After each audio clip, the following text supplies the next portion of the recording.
नमस्कार, मैं हूं शम्स ताहिर खान और आप देख रहे हैं वारदात। जरा सोचिए, गले में फांसी का फंदा कसा जा चुका हो, दोनों हाथ बांधने के बाद कुर्सी पर खड़ा भी कर दिया गया हो, अब बस कुर्सी को लात मारकर गिराना भर बाकी है। इधर कुर्सी गिरी और उधर वो फांसी पर झूला। जिंदगी और मौत के बीच का बस आखिरी कुछ सेकंड बाकी था। खुद फांसी पर झूलने वाला रो रो कर अब चुप हो चुका था, क्योंकि उसे भी यकीन हो चुका था कि अब उसका मरना तय है। और फिर तभी जिस औरत को लात मारकर कुर्सी गिरानी थी, वो कुर्सी के करीब पहुंचती है। इसके बाद आगे जो कुछ होता है वो आप सोच भी नहीं सकते।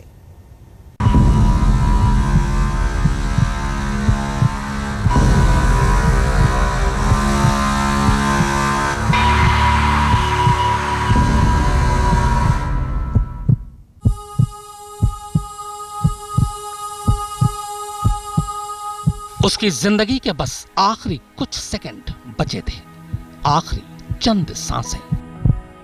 अगले कुछ सेकंड में ही उसे मरना था, वो भी हजारों की भीड़ के सामने, क्योंकि उसकी मौत का वक्त पहले से मुकर्रर था। तय वक्त को देखते हुए ईरान के नौशहर में सरेआम फांसी की सारी तैयारी पूरी की जा चुकी थी। फांसी पर चढ़ने वाला था 30 साल का बिलाल। बिलाल पर 2007 में नौशहर के ही 18 साल के एक नौजवान अब्दुल्ला हुसैन ज़ादा का कत्ल करने का इल्जाम था। बिलाल ने सड़क पर हुए मामूली झगड़े के दौरान अब्दुल्ला को चाकुओं से मार डाला था। ईरानी अदालत में बिलाल कसूरवार ठहराया गया और उसी के बाद उसे सजाए मौत मिली। ईरान में फांसी सरेआम दी जाती है, लिहाजा ईरानी अदालत के फैसले के बाद बिलाल को तय जगह पर लाया गया। उसके हाथ पीछे की तरफ बंधे थे और आंखों पर पट्टी थी। वो लगातार चीख रहा था और जान बख्श देने की फरियाद कर रहा था, मगर उसकी फरियाद को दरकिनार करते हुए उसके गले में फांसी का फंदा डाल दिया गया। अब उसे वहीं रखी एक कुर्सी पर खड़ा कर दिया जाता है।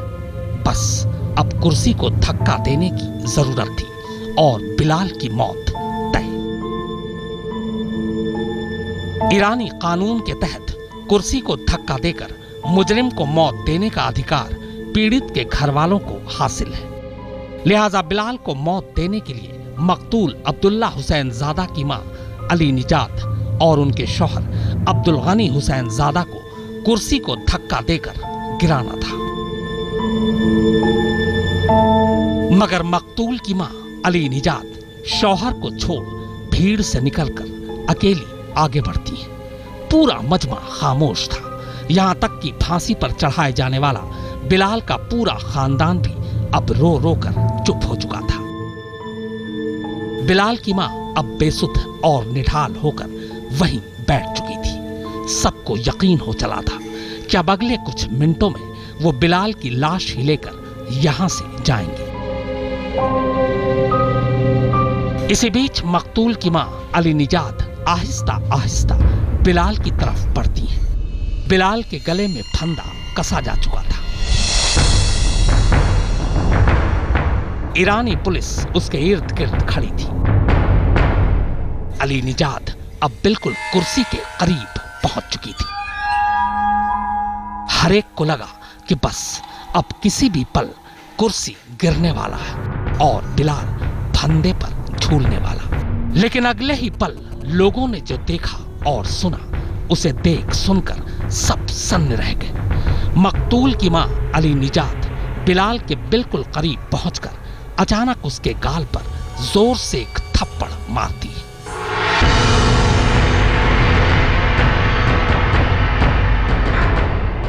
और थप्पड़ मारते ही सिर्फ एक लाइन कहती है, जा, मैंने तुझे माफ किया।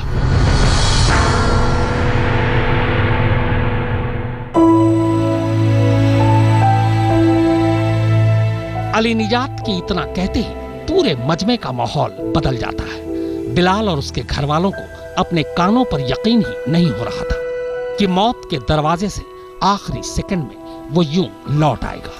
पर यही सच था। थप्पड़ मारने और माफ करने के बाद अली निजात और उनका शौहर अब्दुल गनी खुद आगे बढ़ते हैं और बिलाल के गले से फांसी का फंदा निकालने में मदद करते हैं। दरअसल ईरानी कानून के मुताबिक अगर किसी कातिल को मकतूल के घर वाले माफी दे दें तो उसकी सजा माफ हो जाती है। बिलाल की जान बख्शते ही बिलाल की मां रोते हुए अली निजात की तरफ बढ़ती है और बेटे की जान बख्श देने के लिए उससे माफी मांगते हुए शुक्रिया अदा करती है। फिर दोनों लिपटकर रोने लगते हैं।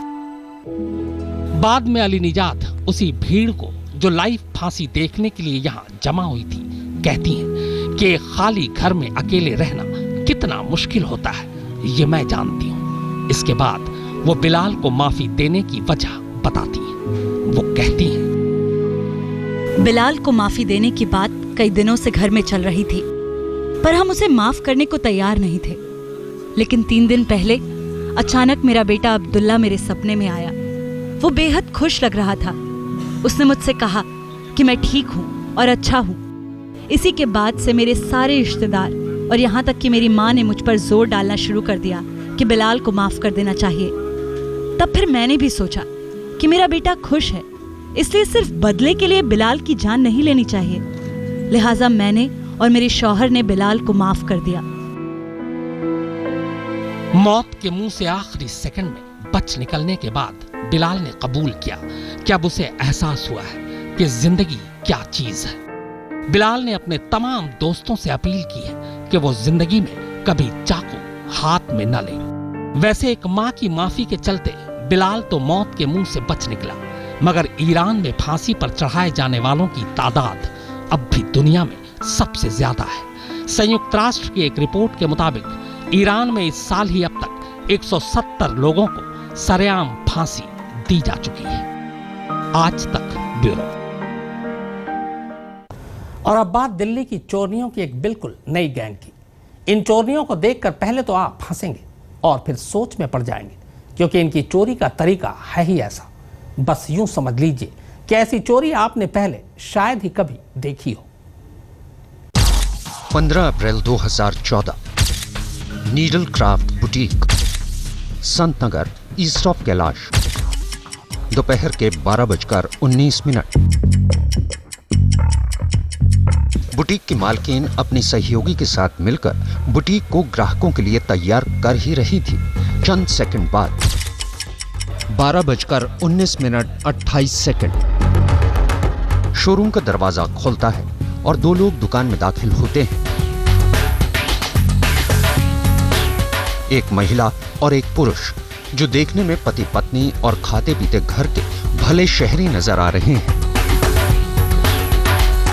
दुकान में दाखिल होते ही महिला की नजरें बुटीक के डिजाइनर कपड़ों पर टिक जाती हैं, जबकि पुरुष अपनी चौकन्नी नजरों से इधर उधर टटोलता हुआ बुटीक के दूसरे कोने में रखे सोफे की तरफ बढ़ जाता है और वहां बैठकर पूरी दुकान का जायजा लेने लगता है। इधर ग्राहक महिला बड़ी शिद्दत से दुकान की मालकिन के साथ महंगे और डिजाइनर सूट काउंटर पर फैला फैला कर देखने में व्यस्त हो जाती है। 12:23:52। दुकान का दरवाजा एक बार फिर खुलता है और दोनों महिलाएं बुटीक में दाखिल होती नजर आती हैं। एक महिला साड़ी पहने हुए है, जबकि दूसरी ने गुलाबी रंग का सूट पहन रखा है। बुटीक की मालकिन और वहां काम करने वाली लड़की दोनों का ही ध्यान अपने इन 2 नए ग्राहकों की तरफ नहीं गया। 12:24:02। शोरूम में पहुंची दोनों में से एक महिला ने काउंटर पर इकट्ठा हुए कपड़ों के एक ढेर को बड़ी सफाई से उठाया और उसे अपनी साड़ी में छिपा लिया।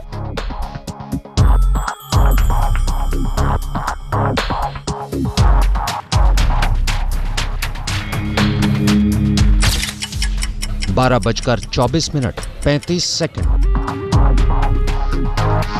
कपड़ों के एक ढेर को अपनी साड़ी में छुपाने के बाद वो दोनों महिलाएं बड़ी ही तसल्ली से बुटीक में इधर उधर ताका झाकी करती नजर आने लगती हैं।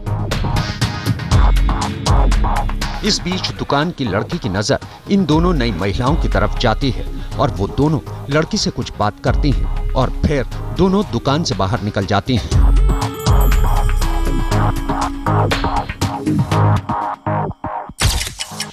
वक्त 12:26। सोफे पर बैठा शख्स लगातार अपनी बातों से बुटीक की मालकिन और बुटीक की लड़की को उलझाए रखता है। 12:28:46। दुकान से कपड़ों का एक ढेर चुरा कर ले जाने वाली वो दोनों महिलाएं फिर से दुकान में आती हैं।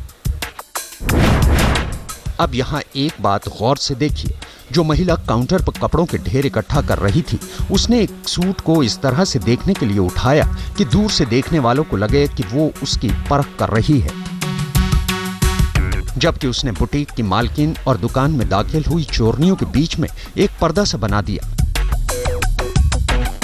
बस उसकी आड़ में वो दोनों फिर से उसी तरह कपड़ों की तह के नीचे रखे सूट के ढेर को अपनी साड़ी में छिपा लेती हैं। 12:29:49। दोनों के बीच कुछ बात होती है और बिना कुछ खरीदे और ज्यादा कपड़ों को देखे बगैर दोनों दुकान से बाहर निकल जाती हैं। चोरियों का यह गिरोह बेहद शातिर है। महज चंद सेकंड में कीमती सामान पर हाथ साफ करके ये लोग बड़ी सफाई से वहां से निकल जाते हैं।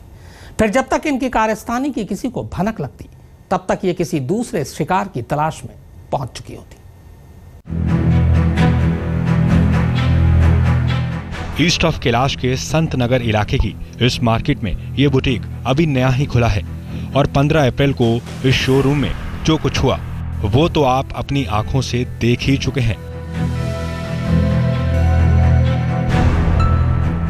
और सीसीटीवी की उन तस्वीरों को देखने के बाद जाहिर है आप समझ भी गए होंगे कि ये एक गैंग था जिसने इस बुटीक पर हाथ साफ किया और वो भी बड़ी ही सफाई से। उन्होंने एक लड़की थी साथ में, से पिंक सूट डाला हुआ है, उसने 2 पीसेस एकदम शीशे के आगे ऐसे खड़े किए ताकि बाहर से कोई ना देखे, और जो काउंटर पे कपड़े बिछे हुए थे वो उसने ऐसे खड़े कर दिए और पीसेस जो थे पहले फोल्ड करके रखे हुए थे कपड़ों के नीचे, उसने ऐसे पीसेस खड़े किए ताकि हमें यहाँ नज़र ना आए और बाहर किसी को नज़र ना आए, और दूसरी लेडी ने उसको साड़ी के अंदर टक इन कर दिया। दुकान की मालकिन को किसी तरह शक न हो, इसका भी पूरा इंतजाम इस गैंग ने कर लिया था। दुकान से जाते जाते उस शख्स ने महिला को 500 रुपए पेशगी के तौर पर दिए थे और ये भरोसा दिलाया था कि उसने जो 50,000 रुपए के कपड़े पसंद किए हैं उसका बिल पे करने के लिए वो बगल के एटीएम से पैसे निकाल कर ला रहा है। यहाँ डिजाइनर सूट्स को पल भर में सबके आंखों के सामने चुरा लिया गया और किसी को पता नहीं चला, सिर्फ पता चला तीसरी आंख को। इस चोरी का अंदाजा बुटीक की मालकिन को तब हुआ जब शाम को वो अपने तमाम बिखरे हुए कपड़ों को समेटने लगी। उन्हें शेल्फ में कपड़ों के बीच रखे गए कुछ खाली प्लास्टिक के पैकेट नजर आए। दुकान में लगे सीसीटीवी की फुटेज खंगालने पर उनके सामने जब ग्राहकों की शक्ल में बुटीक आए चोरों का सच पता चला तो उनके पैरों तले जमीन ही खिसक गई। फिलहाल बुटीक की मालकिन अब पुलिस के पास अपनी गुहार लेकर गई है। सीसीटीवी में चोरी की तस्वीरें कैद हैं, चेहरे बेनकाब हैं, लेकिन फिर भी ये चेहरे पुलिस के हाथ नहीं आती हैं तो बस चोरी की और खबरें, और फिर पुलिस हमेशा की तरह बेबस नजर आती है और चोरों के हौसले राजधानी दिल्ली में बेहद बुलंद हैं। कैमरामैन विक्की और नितिन जैन के साथ मुनीश देवगन, दिल्ली आज तक।